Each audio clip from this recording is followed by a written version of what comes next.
اللہ جب کسی سے ناراض ہوتا ہے رزق نہیں چھینتا، آب و دانہ بند نہیں کرتا، سورج کو حکم نہیں کرتا کہ اس کے آنگن میں روشنی نہیں پھیلانی، چاند کو نہیں روکتا کہ تیری کرنیں اس کے ویڑے میں نہیں پڑنی چاہیے، بلکہ اللہ جب کسی سے ناراض ہوتا ہے سجدوں کی توفیق چھین لیتا ہے۔ سجدوں کی توفیق چھن گئی تو پھر سمجھو اللہ ناراض ہے، اللہ راضی نہیں ہے۔ اور اگر سجدوں کی توفیق نصیب ہو جائے، کسی نے واصف علی واصف مرحوم سے پوچھا تھا کہ کیسے ہمیں پتا چلے گا کہ ہماری نماز قبول ہو گئی ہے، تو انہوں نے کہا تھا ایک نماز کے بعد دوسری عطا ہو جائے تو سمجھ لو پہلی قبول ہو گئی ہے۔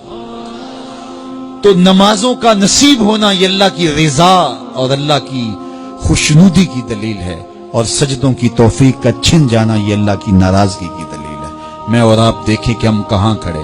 دیکھیے دولت تو کفار کو بھی ملتی ہے، اللہ دولت اسے بھی دیتا ہے جس سے راضی ہے، اسے بھی دیتا ہے جس سے نہیں راضی، لیکن سجدوں کی توفیق اسے ہی دیتا ہے جس پہ وہ راضی ہے۔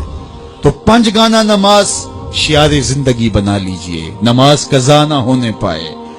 قیامت کے دن بے نمازی اس صف میں کھڑا ہوگا جس صف میں نمرود کھڑا ہوگا، جس صف میں حامان کھڑا ہوگا، قارون کھڑا ہوگا، شداد کھڑا ہوگا۔ مجھے بتائیے ہم میں سے کوئی یہ گوارہ کرتا ہے ہم اس صف میں کھڑے کر دیے جائیں جہاں دشمنان خدا کھڑے ہوں؟ آج کوئی نماز پڑھے یا نہ پڑھے، حشر کے دن حکم ہوگا کہ اللہ کے حضور سجدہ کرو، ہر کوئی سجدہ کرنا چاہے گا، جو نہیں پڑھتا وہ بھی کرنا چاہے گا، لیکن بے نمازی کی کمر اکڑ جائے گی، وہ آرزو رکھنے کے باوجود سجدہ نہیں کر پائے گا۔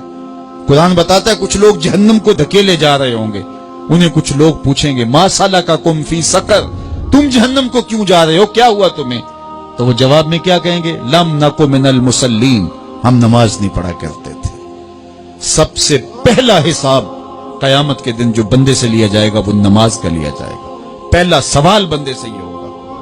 یا چڑیاں بھی رب کی تسبیح بولیں اور اشرف المخلوقات سویا رہے، جب صبح کا وقت ہوتا ہے حشرات الارض بھی بلوں سے نکل کے رب کی تقدیس کے ترانے پڑھ رہے ہوتے ہیں، درختوں کی شاخوں پہ چڑیاں پرندے وہ بھی اللہ کی تقدیس کے ترانے پڑھ رہے ہوتے ہیں، حشرات الارض بھی اس کی تقدیس کے گیت گا رہے ہوتے ہیں، اور اشرف المخلوقات خراٹے لے رہا ہو، اس سے بڑی بد نصیبی کیا ہو سکتی ہے؟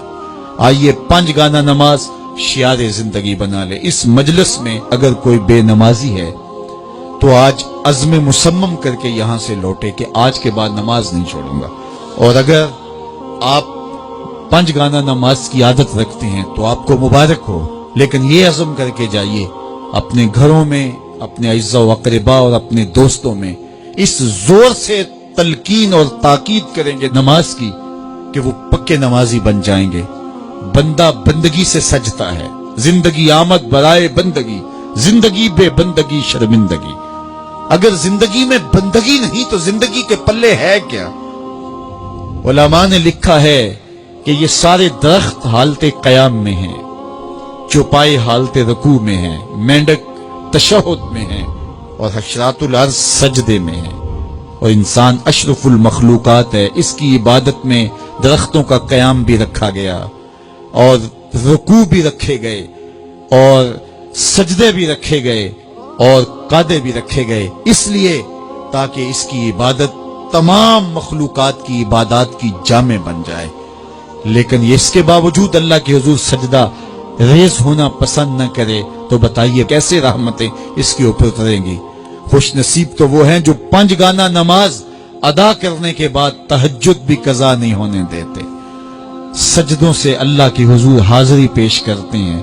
سب سے زیادہ بندہ اللہ کے اس وقت قریب ہوتا ہے جب سجدے میں سر رکھا ہوا ہوتا ہے۔ انسان کے اشرف اعضاء اس کے سر میں ہیں، بولنے کی قوت زبان سر میں، دیکھنے کی قوت آنکھیں سر میں، سونگنے کی قوت ناک سر میں، چکھنے کی قوت زبان سر میں، سننے کی قوت کان سر میں، سوچنے کی قوت دماغ سر میں، اور سر مالک کے در پہ۔